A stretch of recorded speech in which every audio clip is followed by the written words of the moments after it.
senang nak menggerakkan 30,000 kemudian cendekiawan Islam dan juga akademik bergabung di atas satu semangat dakwah. Baik, saya nak pergi kepada Datuk Dr. Ashraf.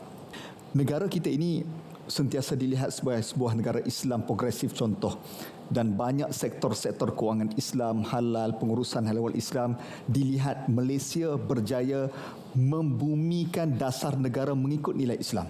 Soalan saya, adakah Datuk Doktor setuju bahawa kita belum ada kekuatan untuk berdakwah di peringkat antarabangsa? Kalau belum ada tokohnya, apa sebabnya?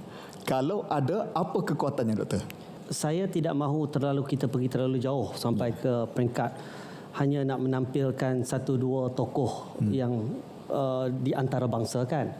Tetapi saya nak melihat kekuatan yang ada pada kita yang harus kita gemblengkan seluruh tenaga untuk kita memperkukuhkan dan memperkasakan.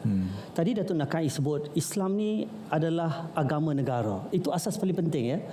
Kerana adanya yatim, adanya jakim, adanya bank-bank Islam, kewangan Islam, takaful, tabung haji semua ni asas yang diletakkan oleh pemimpin kita terdahulu dalam perundingan nak menubuhkan negara tercinta itu. Apabila perlembagaan kita meletakkan perkara tiga, Islam agama persekutuan dan agama-agama lain bebas untuk diamalkan. Itu memberi makna yang besar. Tadi sebut soal bank Islam. Saya bagi contoh bagaimana pengalaman saya sendiri. Bila nak membantu kerajaan negara Turki, nak membangunkan institusi bank Islam kerana dia melihat Malaysia sebagai model. Waktu itu negara-negara lain nak buat bank Islam dia akan rujuk kepada Malaysia, dan bank negara hantar saya ke sana beberapa kali dalam setahun tu, hampir setiap bulan.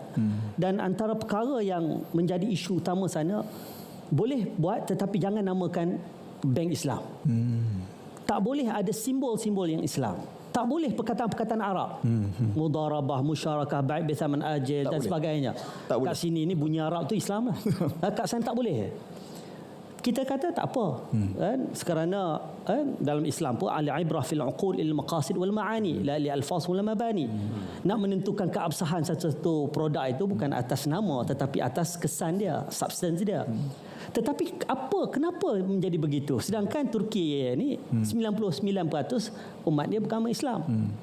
Kerana asas paling utama sekali perlembagaan Turki. Fasal 2, artikel 2 menyebut bahawa the characteristics of Turkey is a secular nation. Disebut perkataan sekular itu membawa makna tidak boleh ada sebarang bentuk perlambangan agama. Tidak boleh seperti mana kita. Adanya bajet daripada wang rakyat, daripada cukai rakyat yang diperuntukkan kepada apa juga program-program yang sifatnya agama, kerana itu dianggap sekular. Tetapi asas ini penting ya, kerana 1957 kita merdeka, kita ada perlembagaan yang meletakkan Islam agama persekutuan. Dengan kerangka masyarakat pada waktu itu hanya tahap kefahaman agamanya mungkin tidak setuntas hari ini. Tetapi usaha kerajaan itu berterusan. Yadim adalah manifestasi tahun 1974. Tetapi sebelum itu adanya waktu itu bahagian hal ehwal agama Islam, adanya peruntukan dalam akta pendidikan kita. Kalau ada seorang beragama Islam di sekolah itu, wajib kerajaan mesti memperuntukkan seorang guru Islam, guru beragama Islam. Di bawah peruntukan apa? Bahagian pendidikan Islam, Kementerian Pendidikan sampai hari ini. Dan ia berkembang pendidikan kita daripada hanya pendidikan agama Islam, adanya kafar di sebelah petang, adanya Jakov, dasar yang dibuat oleh zaman Pak Lah yang mensyaratkan bahawa setiap pelajar-pelajar di sekolah rendah mesti berkhatam Al-Quran. Jadi ini saya nak sebutkan kesuburan Islam itu sendiri yang harus kita gemblengkan seluruh tenaga, seluruh masyarakat tanpa ada prejudis. Hari ini macam mana Datuk Nakai kata, kadang-kadang kita ada satu perasaan siapa lebih Islam antara satu sama lain. Fastabiqul khairat. Kita berlumba-lumba, tetapi jangan ada sebarang emotional sentiment yang meremehkan usaha mana-mana pihak. Pagi tadi saya dilawati oleh seorang profesor daripada Turki. Dia sebut dia berkunjung ke sini beberapa kali selepas dia duduk kat Malaysia 15 tahun. Dia kata tak boleh lawan dengan cara bagaimana pentadbir kerajaan kita menyuburkan usaha dakwah ini dalam pelbagai bentuk. Alhamdulillah kita bergabung semula di Forum Perdana Ehwal Islam. Bagi anda yang menonton kami di TV1 maupun live Facebook, terima kasih kerana terus menjadikan Forum Perdana sebagai pilihan seisi keluarga. Kami bersiaran dari Masjid Putra Putrajaya, dianjurkan oleh Yadim dengan kerjasama JAKIM dan dibawakan oleh Bank Islam Malaysia Berhad. Baik, kita nak kembali semula kepada perbincangan kita, Datuk Hasanuddin. Satu perkara yang saya fikir yang Datuk sebut tadi, bahawa dakwah bukan milik Yadim semata-mata, tapi milik semua orang. Macam mana kita nak bagi semua orang merasakan dirinya pendakwah? Sama ada dia kaki tangan kerajaan, dia rasa dirinya pendakwah. Sama ada dia ini NGO, sama ada dia ini walaupun pekerja bawahan, tetapi dia juga adalah pendakwah. Bagaimana kita nak sampaikan? Kalau kita lihat semangat yang ingin kita cernakan dalam dunia dakwah pada hari ini, kita meletakkan beberapa kaedah yang teman-teman staf Yadim, sukarelawan Yadim, pendakwah Yadim, kita meletakkan kaedah sebagai contohnya, nahnu du'atun qabla kulli syai'. Kita semua adalah pendakwah sebelum kita jadi apa-apa. Bagi ahli perniagaan, sebelum dia mula berniaga, dia adalah pendakwah. Sebelum dia jadi cikgu, dia adalah pendakwah. Sebelum dia jadi moderator, dia adalah pendakwah.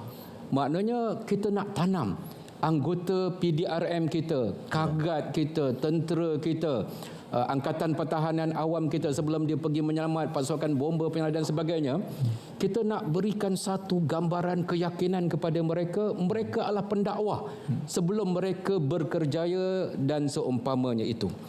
Dan kemudian kita nak timbulkan rasa kemanisan berdakwah itu dan rasa kemanisan menerima dakwah.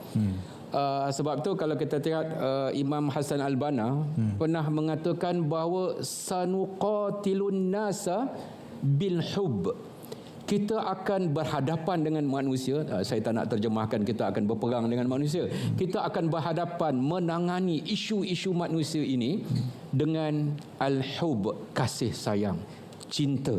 Sebab apa? Bila kita berjaya menggerakkan rasa kasih, sayang, cinta itu pada hati madu'u kita, ataupun kita berjaya menyusun para pendakwah kita supaya mereka rasa cinta dan sayang untuk melaksanakan dakwah itu, datang seruan seperti itu, insya-Allah akan masuk dalam hati seluruh rakyat Malaysia.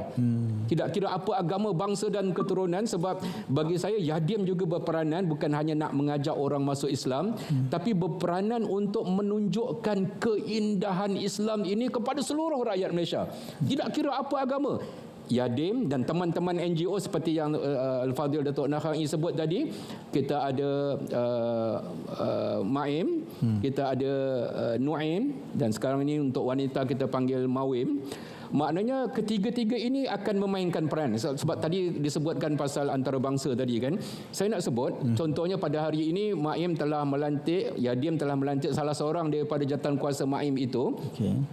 Seorang yang telah beraksi di selatan Thailand, di Filipina, di selatan di Fatani itu, dengan menubuhkan ASEAN Mall, satu pusat perniagaan shopping center besar di Fatani itu.